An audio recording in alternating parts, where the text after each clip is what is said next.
probably should rewind a little bit before that. Remember that guy I said, Turabi, that helped Omar Bashir get in power? The two of them ended up having a falling out. They didn't like each other, and Bashir kicked Turabi out of the country and has placed him under house arrest at different times, and so on. Anyway, back to the war between the North and the South. The war between the North and the South lasted for over 20 years. Really horrible atrocities, really tore up the infrastructure, kept the country from being developed, child soldiers, all sorts of terrible stuff. But eventually, the North and the South come to a peace agreement. As a part of their peace agreement, they agree that the South is not going to be subject to Islamic laws, that they are subject to their own laws, and that the South would have a degree of more autonomy, that they could choose more of their own rules and be more in charge of themselves, that they could even elect a president for themselves and have a legislature that would make laws for the South, while still remaining a part of Sudan. The person who is the president of Sudan became the first vice president of the whole country. Okay, the president of South Sudan was vice president of the whole country. The person who was doing that was a guy named John Garang. John Garang led the rebel movement in the South called the SPLM, the Sudan People's Liberation Movement. After they made this deal, a few months after they had made this deal, there ended up being a helicopter crash, and John Garang ended up dying in this helicopter crash. His number two guy, named Salva Kiir, then became the first vice president of Sudan, and the North and the South had been trying to work together on the different parts of their peace agreement as they've been moving along. There are several different parts of the peace agreement. First, they had to have a census. They had to count up all the different people that lived in Sudan. That happened back in 2008. The next part that they had to do was to have a general election, and that's what's going to be happening next week. The general election, they had to get voter registration, anybody who wanted to vote, they had to get them to register to vote, as we do in the United States.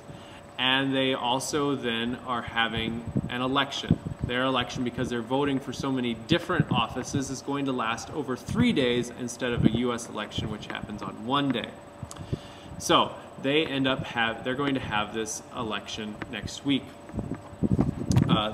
The big candidate, who I think will be winning, possibly be winning, is Omar al-Bashir, who is the current president, who came to power by force, although it was a bloodless coup. It wasn't anything like that, anything of fighting with that. Omar al-Bashir is looking to have this election help him out in his status in the world. Another thing that's been happening in Sudan is in the western part over here, an area that's about the size of Texas or the size of France, is an area called Darfur. Rebel groups in Darfur were also upset about feeling like the government was taking too much and keeping too much of the resources in Khartoum, and so they started to rebel against the government. What the government did in response was they ended up funding and helping out certain tribes to go after the other tribes that they felt were rebelling against them. They ended up using different military planes to drop bombs on different villages, and they used these different groups, these different tribes called the Janjaweed, to go after the people that they believed were the rebel people. A lot of terrible atrocities happened. They believe up to 200,000 people have been killed, and nearly 2 million people have left their villages, either to go to some sort of refugee camp here in the west or go over into the neighboring country of Chad. Sudan and Chad have accused each other of funding one another's rebel groups, which ends up becoming another big problem. Since all of this has happened in Darfur, there was a case brought to the International Criminal Court. This court is supposed to solve different war crimes.